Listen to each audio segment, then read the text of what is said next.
श्रीमद् भागवतम स्कंध तृतीय अध्याय 22 कर्दम मुनि तथा देवहूति ना लग्न श्लोक संख्या 10 11 शब्दार्थ अनुवाद तात्पर्य दिव्यान गिरी श्री भक्तिवेदांत स्वामी प्रभुपाद के द्वारा श्रुतोपवाद की जाए। तत्प्रतीच्छ द्विजाग्रे मां श्रद्धयोपहृतां मया सर्वात्मनानुरूपां ते गृहमेधिषु कर्मसु।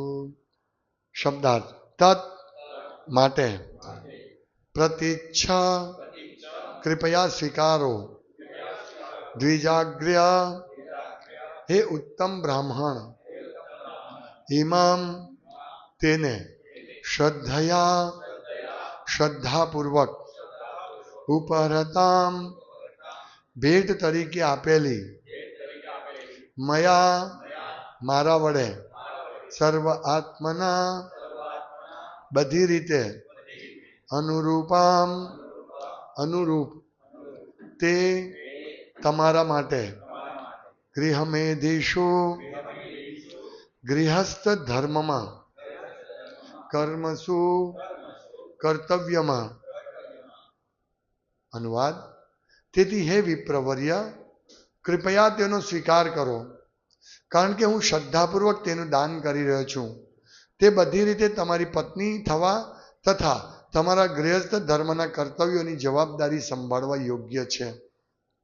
ભાવાર્થ ગૃહમેધિષુ કર્મસુ શબ્દનો અર્થ છે કૌટુંબિક ગૃહ કાર્યોમાં। બીજા શબ્દનો પણ અહીં ઉપયોગ થયો છે, સર્વાત્મના રૂપામ, સર્વાત્મનાનું રૂપામ। ભાવાર્થ એ છે કે વય સ્વભાવ અને ગુણમાં પત્ની પતિની સમાન હોવી જોઈએ। એટલું જ નહીં, પરંતુ ગૃહસ્થ તરીકેના કર્તવ્યોમાં પણ તે મદદરૂપ થવી જોઈએ।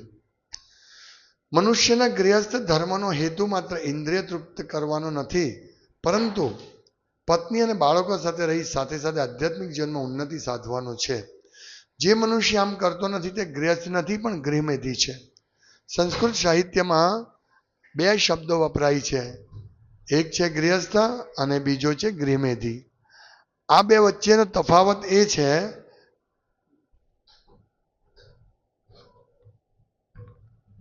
કે ગૃહસ્થ એક આશ્રમ છે, પણ જો મનુષ્ય કેવળ ઇન્દ્રિયોને સંતોષે તો તે ગૃહમેધી છે। ગૃહમેધી માટે પત્ની ગ્રહણ કરવી એટલે ઇન્દ્રિયોને સંતોષવી। ગૃહસ્થ માટે સુયોગ્ય પત્ની આધ્યાત્મિક પ્રવૃત્તિઓની ઉન્નતિમાં દરેક રીતે મદદગાર બને છે।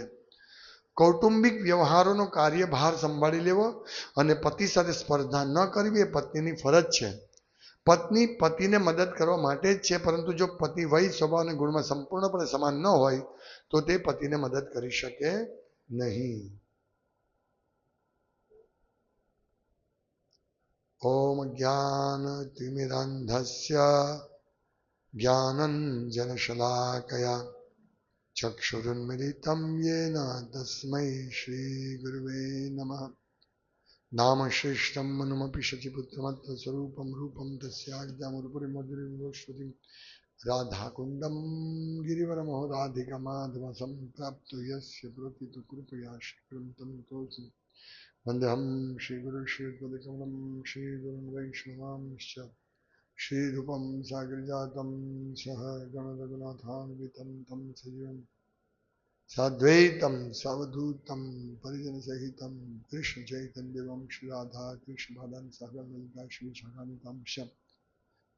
હે કૃષ્ણ કરુણા સિંધુ દીનબંધો જગતપતિ ગોપેશ ગોપિકા કાંત રાધા કાંત નમસ્તે તપ્ત કાંચન ગૌરાંગી રાધે વૃંદાવનેશ્વરી વૃષભાનુ સુતે દેવી પ્રણમામિ હરિપ્રેવાંછા કલ્પતરુભ્યશ્ચ કૃપા સિંધુભ્યેવ ચ પતિતાનાં પાવનેભ્યો વૈષ્ણવ્યો નમો નમઃ। શ્રી કૃષ્ણ ચૈતન્ય પ્રભુ નિત્યાનંદ શ્રી અદ્વૈત ગદાધર શિવાસાદિ ગૌર ભક્તવૃંદ। હરે કૃષ્ણ કૃષ્ણ કૃષ્ણ હરે હરે, હરે રામ રામ રામ હરે હરે। हरे कृष्ण।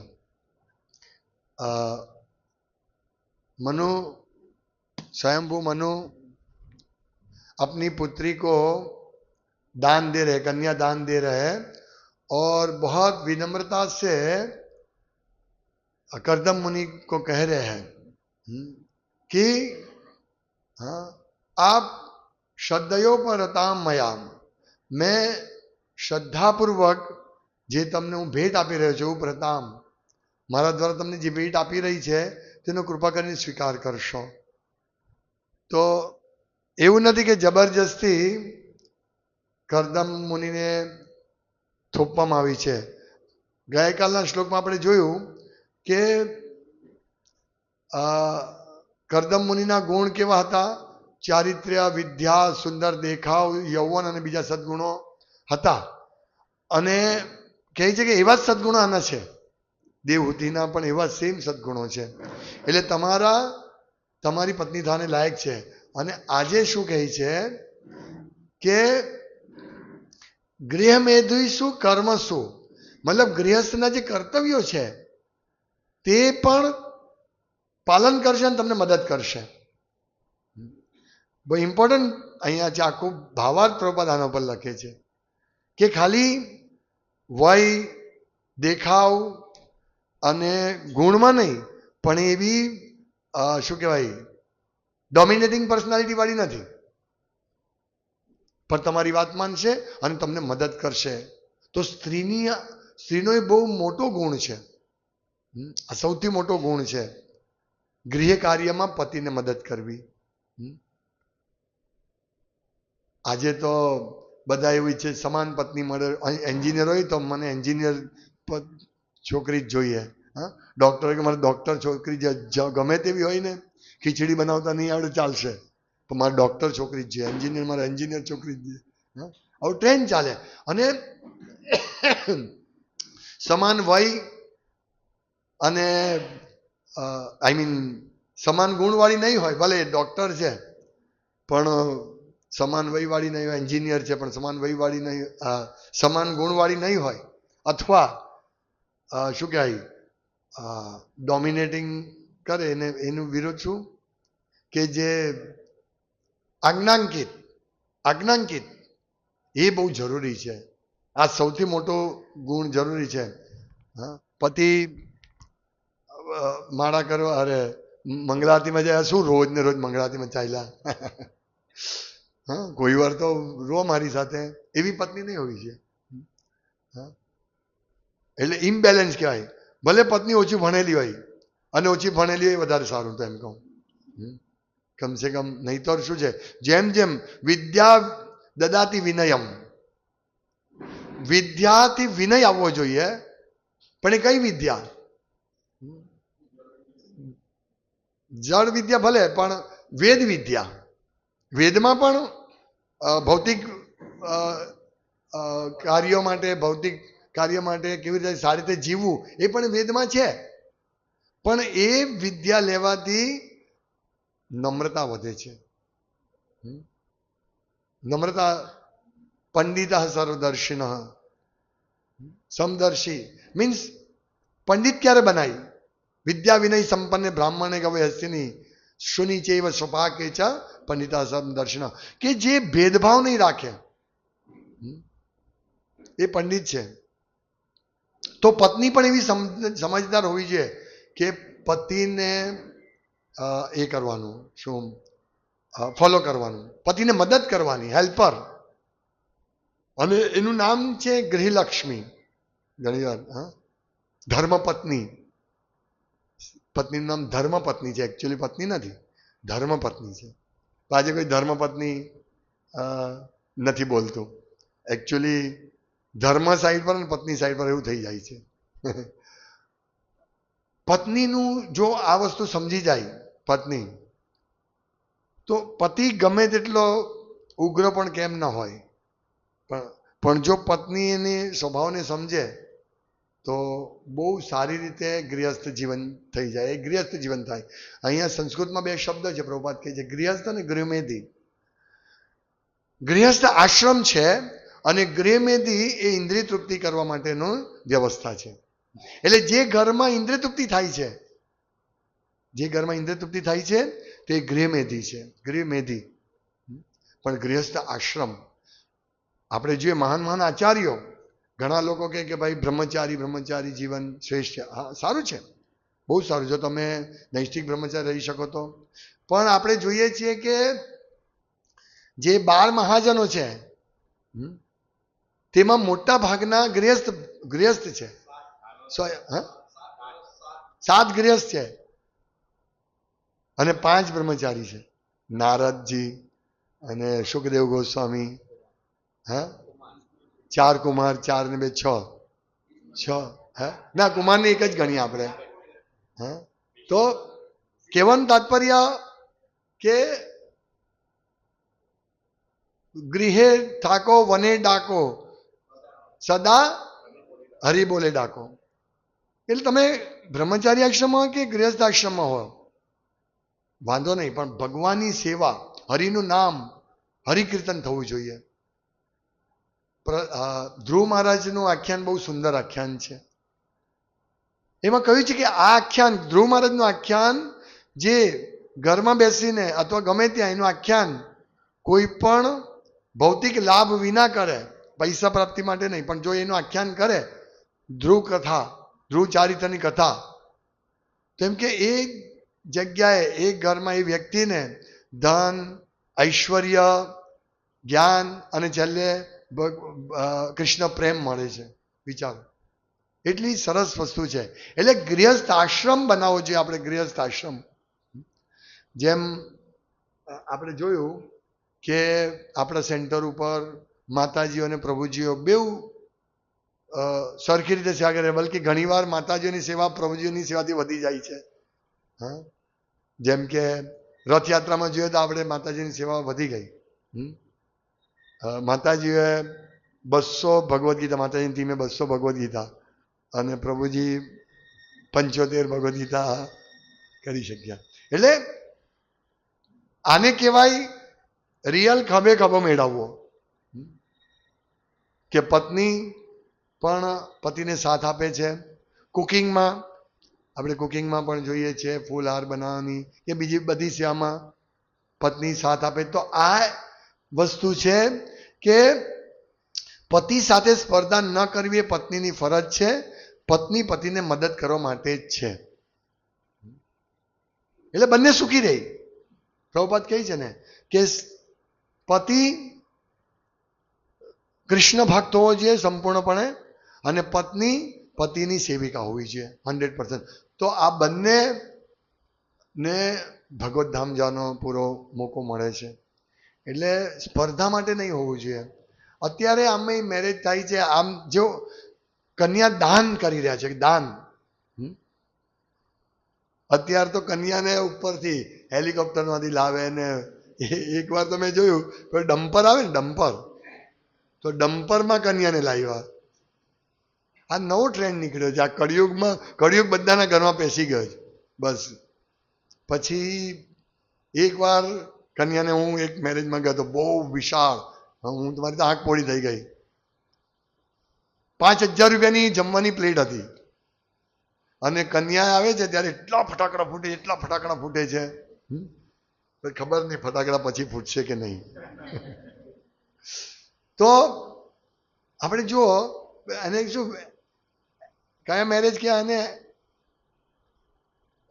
ના આવી રીતે આમ આવી રીતે કન્યાને આમ હેલિકોપ્ટરમાંથી લાવી, ઉપરથી લાવી, ડમ્પરમાં. ના, એને સ્પેશિયલ નામ છે કઈ. પ્રી વેડિંગ નહીં, પ્રી વેડિંગ તો આ કળિયુગમાં. અહીંયા મોડું પણ નહોતું જોયું કરદમ મુનિનું અને એનું. અને આપણે જોઈએ છે કન્યા પધરાવ સાવધાન ત્યાં સુધી પતિને પણ પડદો રાખે છે. પ્રી વેડિંગ, તમે વિચારો કેટલું રોંગ કોન્સેપ્ટ ઘૂસી ગયા છે સોસાયટીમાં. પ્રી વેડિંગ શૂટિંગ થાય એનું, અને એ શૂટિંગ મેરેજ વખતે બતાવવામાં આવે કે જો અમે કેટલા એડવાન્સ છીએ. એટલે આખું ધર્મ, દરેક જે ધર્મ એકચ્યુઅલી વિવાહ સંસ્કાર, એક સંસ્કારમાંનો એક સંસ્કાર છે કે જે આપણને ભગવદ ધાર્મિક સંસ્કાર છે કે જે આપણા ચારિત્ર્યમાં અને આપણે ભગવત ધામ જવામાં મદદરૂપ થાય. આ બધા સંસ્કાર શું છે? ચારિત્ર્ય ઘડતર માટેના સંસ્કાર. કે ભાઈ વિવાહ સંસ્કાર આ કઈ ઇન્દ્રિય તૃપ્તિ માટે નથી. એટલે ગૃહમેધી બનાવવા મોટા ભાગના અત્યારે ગૃહમેધી તરફ જઈ રહ્યા છે. હવે ડમ્પરમાંથી છોકરીને પધરાવે અને એકવાર ડમ્પર કઈ તૂટી ગયેલું, એટલે એવી ઘટના પણ બને છે. ક્રેન તૂટી ગયેલી, ક્રેનથી. હવે આના શું, આનો હેતુ શું? શાસ્ત્રમાં એવું ક્યાંય વર્ણન નથી કર્યું. પણ તમે જુઓ કે આ રીતે ચાલી રહ્યું છે.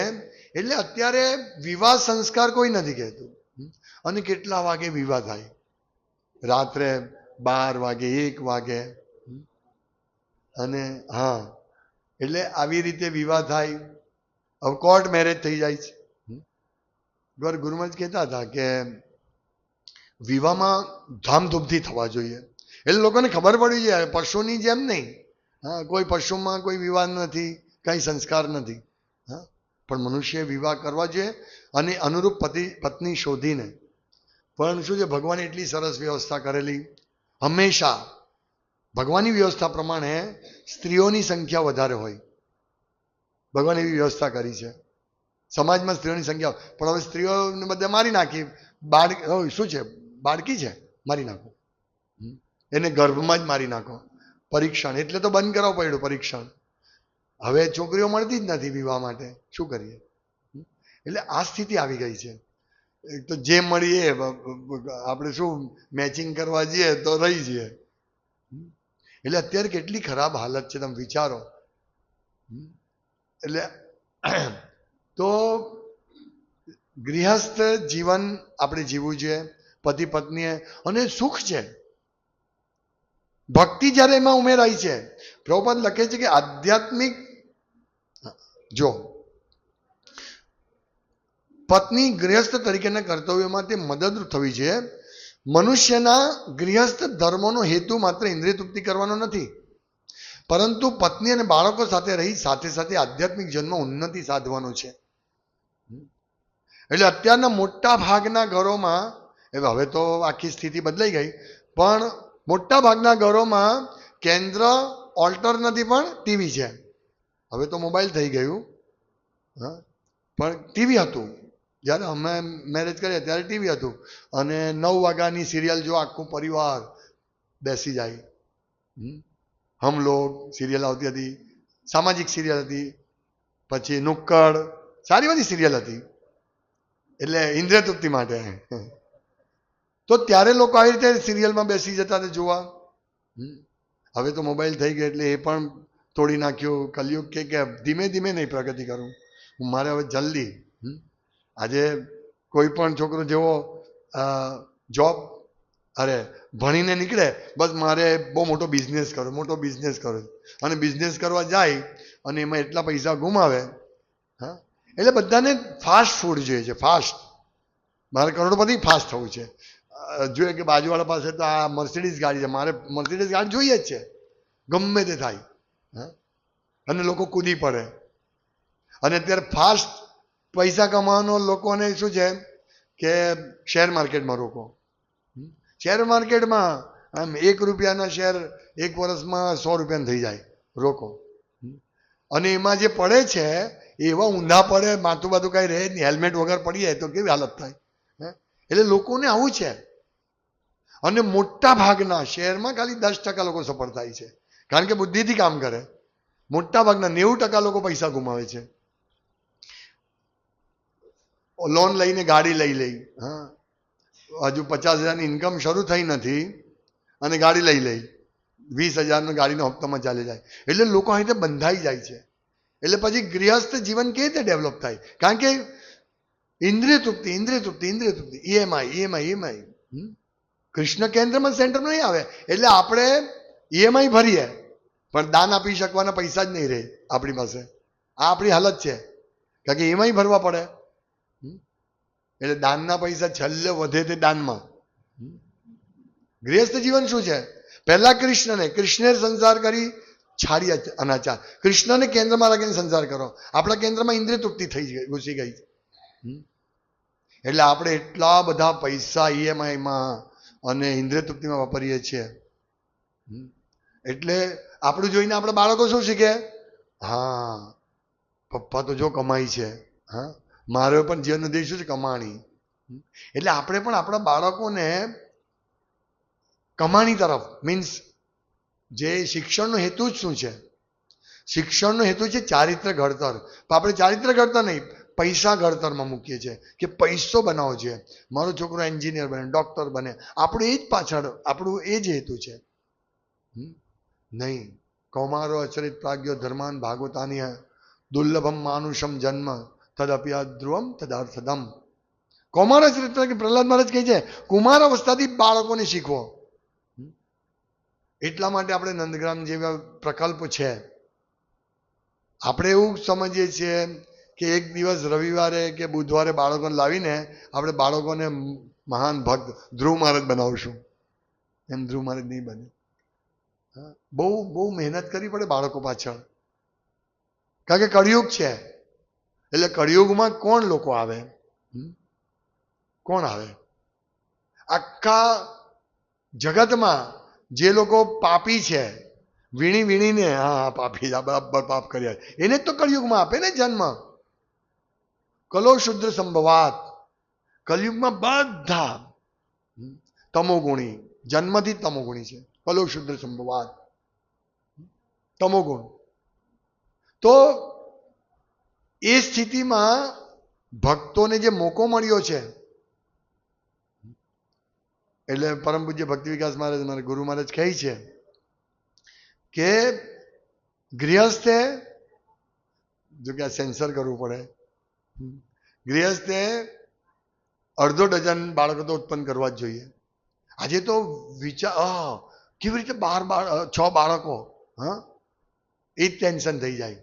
પણ તમે જુઓ, મારા પિતા એટલે અમે 5 જણ હતા, 5 ભાઈ બહેન હતા. મારા પિતા 5-7 ભાઈ બહેન હતા ને એની ઉપર કેટલા બધા. એટલે તે સમયે આટલું એડવાન્સ નહોતું, તો પણ સુખીથી બધા રહેતા હતા. મોટું પરિવાર હતું, જોઈન્ટ ફેમિલીમાં રહેતા હતા. હું નાનો હતો, લગભગ 25 વર્ષ સુધી હું 24 જણના ફેમિલીમાં એક જ ઘરમાં રહેતો હતો. કાકા, ભાઈ, કાકાના છોકરા રહેતો હતો. બોલો, હવે તો મા બાપને રાખવા તૈયાર નથી બાળકો, બીજી તો શું વાત કરીએ. એટલે પતિ પત્ની બંને બીસી. પતિ અહીંયા કમાવા જાય, પત્ની અહીંયા કમાવા જાય, અને કમાઈ નહીં તો પણ ઘરકામમાં એટલા બધા બીઝી થઈ જાય કે ભગવાનની સેવા જેમ તેમ થાય. આપણા ગૃહસ્થ ભક્તો માટે પણ ભગવાનની સેવા જેમ તેમ થાય. તો વહેલા ઉઠાય કેવી રીતે? ઉઠી જ નહીં શકાય. અમે જ્યારે નાનો હતો ત્યારે આટલા જ જણ રહેતા, એક બાથરૂમ, એક ટોયલેટ, તો પણ બધા ઉઠીને તૈયાર થતા હતા. તમે વિચારો, આવી સ્થિતિમાં પણ. અને કોઈ એવું નહીં આમ દુઃખેથી રહેતા હતા, એવું પણ નહીં, ખુશીથી રહેતા હતા બધા. મેં ગઈકાલે જ વાત કરી કે પહેલા લોકો બેસતા હતા, ઓટલા ઉપર બેસતા હતા, ભલે કમસે કમ બેસતા હતા અને શાંતિથી બધી વાતો કરતા હતા, અને ઇવન કૃષ્ણ કથા પણ કરતા હતા પહેલા. આજે મોબાઈલ એટલે બધા પોઝિશન મોબાઈલ. રાત્રે 11, આ એકચ્યુઅલી મેઇન પ્રોબ્લેમ જ આ છે. આપણા બધા ભક્તોને જે રીડિંગ ઓછું થઈ ગયું ને, મોબાઈલમાં રીડિંગ કરીશું, મોબાઈલમાં કરીશું, મોબાઈલમાં. એમાં ને એમાં આપણા ભક્તો રીડિંગ 0. મોબાઈલ, કારણ મોબાઈલ છે, હું તમને હજુ કહું. એટલે તમે એક આપણી પાસે સમય પૂરતો છે, સમય ભક્તિ કરવા માટે. આપણી ચેતના આપી. જો દિષ્ટિયા એ કહે છે આપણે સ્વયંભૂ મનુ કે હું બહુ ભાગ્યશાળી છું કે તમારા દર્શન થયા. આપણે બધાને શીલ પ્રભુપાદના દર્શન થયા છે, હા, ભગવાનના દર્શન થયા છે. ભગવાન દર્શન મળ્યું છે આપણને. આ પુસ્તકો ભગવાન દર્શન છે, તત્વજ્ઞાન. ભગવાનના દર્શન આપણે કરીએ છીએ. હા, આપણે દિષ્ટિ, આપણે ભાગ્યશાળી છીએ. આપણે આપણો સમય ગૃહસ્થને બદલે ગૃહમેધી તરીકે પસાર કરી રહ્યા છીએ. ખોટું નહીં લગાડતા, પણ દરેક જણ બોલપેન લો, પેન લો અને ડાયરી લો ને નોંધો કે તમે ક્યાં ક્યાં ખર્ચા કરો છો, કેટલો સમય મોબાઈલ પાછળ નાખો છો, કેટલો સમય ભક્તિમય સેવામાં નાખો છો, કેટલો રાત્રે 9:30 પછી સૂઈ જવું જોઈએ. સુવા માટે છે મહાનિશા. 9:30 મીન્સ મહાનિશા, એમાં બીજું કામ નહીં કરવું જોઈએ. સૂર્યાસ્ત પછી જો સૂર્યાસ્ત પછી સૂર્યોદય સુધીના જે સમય છે એને 4 ભાગમાં વિભાજિત કરી દેવામાં આવે. પહેલો ભાગ, બીજો ભાગ, ત્રીજો અને ચોથો. તેમાંથી પહેલો ભાગ તમે કાર્ય કરી શકો. બીજો ને ત્રીજો કમ્પ્લીટલી મહાનિશા ભાગ, અને ચોથો ભાગ એમાં તમે ઉઠી શકો. એટલે આમ જોવા જઈએ તો જો 7 વાગે એક ગ્રોસ ગણતરી પણ 6:30 સૂર્યાસ્ત થઈ જાય, 7 વાગે પકડીએ સૂર્યાસ્ત, તો 7 અને સૂર્યોદય થાય સવારે 7, એક એપ્રોક્સિમેટલી લઈએ તો 12 કલાક છે. 12 કલાકમાંથી 3, 3, 3 ને 3 ના 4 ભાગ બને. એમાંથી પહેલો ભાગ છે એટલે 7 ને 3 10. તો મોડામાં મોડું 10 પછી તો સુઈ જ જવાનું. જ્યાં બેઠા હોય ત્યાં સુઈ જાઓ 10 પછી. 10 થી બીજા 6 કલાક, 10 થી 3 4.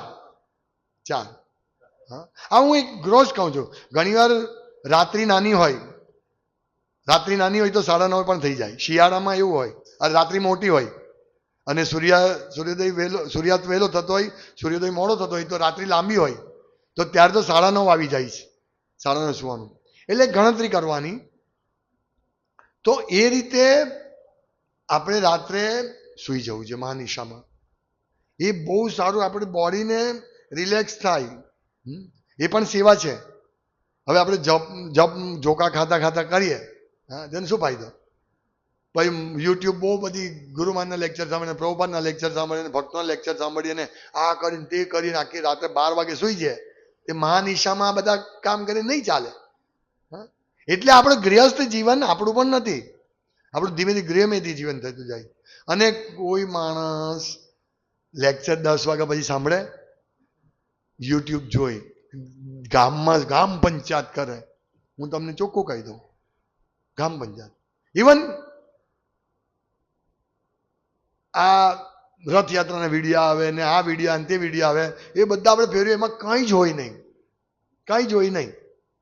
આપણે રથયાત્રા તો એટેન્ડ કરી, એક વિડીયો જોઈ લેવાનો, પછી અમેરિકામાં રથયાત્રા કેવી થઈ ને જગન્નાથપુરીમાં કેવી થઈ, અહીંયા કેમ થાય, એમ ફેરવ્યા જ કરીએ તો એનો અંત નહીં આવે. એટલે 8 વાગે કે 8:30 આપણો મોબાઈલ બંધ થઈ જવો જોઈએ, સાઈડ પર થઈ જવો જોઈએ.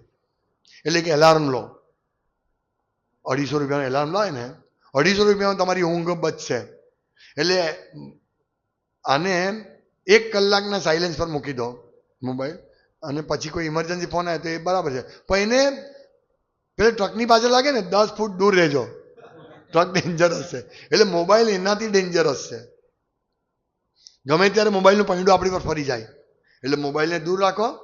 અને આ રીતે તો જુઓ, આપણા માતાજીઓએ ખરેખર બહુ સારી સેવા કરી, અને એ લોકો ઇવન અહીંયા પણ કદી આપણા માતાજી એમ નથી કે પ્રભુ અમને લીડિંગ કરો, અમને ગાવા આપો, અમને લેક્ચર આપવા બેસાડો, હા, અમને આગળ ઉભા રહો, તમારી બાજુમાં ઉભા રહો, નહીં. એમને ખબર છે કે અમારું કર્તવ્ય શું છે. એમની ડ્યુટી ખબર છે એમને, એ ડ્યુટી કરે છે. હા, અહીંયા પ્રભુપાદ લખે છે કે કૌટુંબિક વ્યવહારનો કાર્યભાર સંભાળી લેવો મીન્સ કુટુંબમાં એટલું મોટું કાર્ય છે, સ્ત્રીઓનું એટલું મોટું કાર્ય છે ઘર સંભાળવાનું.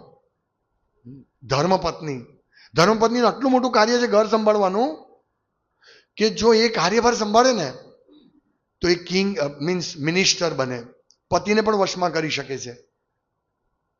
સ્ત્રી જો કાર્ય સંભાળી લે ને ઘરનું, તો એ સ્ત્રી પણ પતિને કંટ્રોલમાં કરી શકે છે. આજે પતિને કંટ્રોલ કરવા જાય, પતિ કંટ્રોલ થાય? પતિને દબાવવા જાય તો પતિ કંટ્રોલ નહીં થાય. પણ પતિને તમે પ્રેમથી કંટ્રોલ કરી શકો, એની સેવા કરીને, એની જરૂરિયાતો પૂરી કરીને પતિને કંટ્રોલ કરી શકો. પછી જો એ પતિ તમારે જીવનભર તમારે શરણમાં રહી, તમારો ગુલામ બની જાય, તમારો દાસ બને. ખરી વાત છે. આજે કોઈ આપણું ઉપકાર કરે, હવે આપણે અહીંયા આવ્યા અને પ્રસાદ પીરસે, ઓ થેન્ક યુ પ્રભુ, તમે પ્રસાદ બને, થેન્ક યુ. આપણને એક હૃદયથી લાગણી થઈ જાય કે ના થેન્ક યુ પ્રભુ, તમે આટલી સેવા કરો છો. હા, તો પ્રસાદ, કપડાં, મંગળા આરતીમાં આવવું હોય અને કંઈ કપડાં આમ ધોતિયું આમ હોય ને કોપીના આમ હોય ને કપની આમ હોય તો આપણે શું કરીએ? પણ બધું તમને મળી જાય તો કેવું સરસ લાગે. હા હા, થેન્ક યુ. હા, આમ હૃદયથી ભક્ત, આમે ભક્ત દયાળુ હોય અને થોડી મદદ મળી જાય તો કેટલું સરસ. જેમ માતાજીએ બુક ડિઝાઇન કર્યું તો હૃદયથી એમ ઓ થેન્ક યુ હૃદયથી આશીર્વાદ આપવાનું મન થાય. આશીર્વાદ ભગવાન તો આપે જ છે, પણ આપણે બધા ભક્તો ઓ થેન્ક યુ. કારણ કે આજે જગન્નાથ પ્રભુએ મને કહ્યું કે આપણો ટાર્ગેટ પૂરો થયો. વિષ્ણુને પૂછ્યું કે હા થઈ ગયો. મેં વિચાર્યું પણ 5.5 લાખ કેવી રીતે થશે. વત્સલ પ્રભુએ શરૂઆત કરી, પ્રભુ આપણે એ કરીએ, મેરેથોન કરીએ. બહુ સરસ એણે આજ્ઞાની લીધી અને સેન્ટરના ભક્તો ડેલી જતા હતા, બીજા પણ ભક્તો જતા હતા. બહુ હૃદયથી કરી તો આશીર્વાદ મળી જાય ને. મદદ કરે તો કેવું આપણે કહે તે રીતે પત્નીની મદદ મળે તો આપણે આશીર્વાદ, હા, ઓટોમેટિક આશીર્વાદ મળે. અત્યારે બધા આશીર્વાદ આપે છે, સૌભાગ્યવતી બનો. ખબર નહીં હવે આપે જ કે નહીં, ખબર નહીં. પહેલા તો એવા આશીર્વાદ હતા, 100 પુત્રોની મા બન, એને આશીર્વાદ ગણાતા હતા. વધુ બાળકોની મા બનો એવા આશીર્વાદને સારા આશીર્વાદ ગણવામાં આવતા હતા. ચૈતન્ય ચરિતામૃત કે ક્યાંક મેં વાંચ્યું છે ભાગવતમમાં કે અનેક પુત્રોની માને ગમે, સ્ત્રીને ગમે બાળકો. હવે તો સ્ત્રીને શિક્ષણ જ નથી. અત્યારે તો સ્ત્રી ડોક્ટર બને, 100 બાળકની માતા ડોક્ટર બને તો કેવું થાય? એક બાળક હોય તે બી ઘોડિયા ઘરમાં મૂકી આવે. પછી હમણાં બહાર નીકળ્યો, ઘોડિયા ઘરમાં જે બધી બાઈઓ હતી તે બાળકોને એટલી હેરાન કરતી હતી, એટલી મારતી હતી ને એ રીતે રાખતી હતી. એવું નીકળ્યું હમણાં કોઈ એકાદ મહિના પહેલા એવું હતું, ખબર નહીં શું હશે એમાં. એટલે આવું થાય. હવે તમે ડોક્ટર, તારો પોયરા બિચારો નર્સ પાસે ખાય નર્સ ખવડાવે, આ શું કામનું? બાળકને માનો પ્રેમ જે કહે છે, બાળકને 6 મહિના 1 વર્ષ સુધી માતાનું દૂધ જોઈએ. પણ માતા તો ભાઈ મારે તો બહુ મોટું કામ કરવાનું છે, મર્સિડીઝના લોનના હપ્તા ભરવાના છે, હા, ફ્લેટના હપ્તા, એટલે અમારે બંને કામ કરવું પડશે. પણ દીકરાનું શું? દીકરાને આપી દો કોઈ તમોગુણી વ્યક્તિના હાથમાં, ચાલશે. અરે માં પહેલી ગુરુ છે. એટલે આ બધું ઘણી બધી પોઈન્ટ આવે. આ બધું બહુ કોન્ટ્રોવર્શિયલ ઇસ્યુ બની જાય. પણ આપણે જોઈએ કે અર્જુને ચિંતા વ્યક્ત કરી કે જો વડીલો મૃત્યુ પામશે, વડીલો મરી જશે તો સ્ત્રીઓને રક્ષણ કોણ કરશે? એમના પતિ મરી જશે, સ્ત્રીઓનું રક્ષણ કોણ કરશે? અને સ્ત્રી જો રક્ષાયેલી નહીં હશે તો વર્ણસંકર પ્રજા પેદા થશે. આ તો 5000 વર્ષ પહેલા અર્જુને કહી દીધું હતું કૃષ્ણને કે આવી સ્થિતિ થશે. તો વર્ણસંકર પ્રજામાં કોણ સુખી થશે? આજે વર્ણસંકર પ્રજા જ છે. ઇવન ઇસ્કોનમાં પણ તમે જુઓ, ઇસ્કોનમાં પણ ભક્તોના છોકરાઓ અભક્તો જે ઘણા બધા છોકરા, એટલે ભક્તોના છોકરાઓ પર ધ્યાન આપવું છે. પણ એવું ધ્યાન નહીં કે અઠવાડિયામાં એકવાર એને 1 કલાક માટે આધ્યાત્મિક જ્ઞાન આપવાનું અને પછી દીકરા ભણ, બરાબર ભણ, ડોક્ટર બને, એન્જિનિયર, એવું નહીં. એમાં છોકરાઓ ઘડતર નહીં થાય. એટલે ઘડતર બહુ જરૂરી છે. તો આ રીતે જો પતિ વય સ્વભાવ અને ગુણમાં સંપૂર્ણપણે સમાન ન હોય તો તે પતિને મદદ કરી શકે નહીં. તો આજે શું છે? સ્વભાવ એટલે શું? હું એન્જિનિયર, મારી પત્ની એન્જિનિયર, એને પુલ બાંધતા આવડવો જોઈએ. મારી પત્નીને પત્ની હું પુલ બાંધવાની. તો આ રીતે છે. એની વે પણ આપણે કમસે કમ આપણે આપણા સેન્ટર ઉપરના સ્ત્રીઓ તો કાફી આજ્ઞાંકિત છે. બહુ સેવા સારી કરે છે. એટલે બધી દેવીઓને પ્રણામ, દંડવત પ્રણામ, કે ખરેખર બહુ સારી રીતે સેવા કરે. અને કદી એવું નહીં કે કદી મેં લડાઈ નથી જોઈ સ્ત્રી અને પુરુષ વચ્ચે આપણા એમાં સેન્ટર પર, કે નહીં તમે કેમ ગાયા કરો છો, તમે જ આમ લેક્ચર આપો છો, તમે જ પૂજા કરો છો, અમને પણ પૂજા કરવા દો. કદી નથી લડાઈ થઈ. બલકી સારું સારું ખવડાવે છે આપણને, સારા સારા હાર બનાવે છે, સાફ સફાઈ કરવા મદદ કરે છે. એટલે આ રીતે હોવું જોઈએ. અને એટલે પ્રભુપાદ આ ગૃહસ્થ કેટલું સરસ પ્રભુપાદ આપણને કર્યું. આ પ્રભુપાદને કારણે આપણે આ રીતે કરી રહ્યા છીએ. પ્રભુપાદની બહુ ઇન્સ્ટ્રક્શન છે ગૃહસ્થ ફેમિલી માટે. આમાં પણ કેટલી બધી ઇન્સ્ટ્રક્શન છે. જો આ સ્ત્રીઓ વાંચે, પ્રભુજીઓ વાંચે તો એક સારો ગૃહસ્થ બની શકીએ. હરે કૃષ્ણ. શ્રીમદ ભાગવતમ કી જાય, શિલ પ્રભુપાદ કી જાય. વાંચકલ્પતરુભ્યશ્ચ કૃપા સિંધુભ્યશ્ચ પતિતાનાં પાવનેભ્યો વૈષ્ણવ્યો નમો નમઃ. દંતી નિધાય દૃઢકંબદ્યો નિપત્ય કૃત્વા ચકાકુશતદિદહમ બ્રવીમ્ય સાદવ સકલ વિહાય દુરાત ચૈતન્ય ચંદ્ર ચરણે કૃતાનુરાગ. હરે કૃષ્ણ હરે કૃષ્ણ.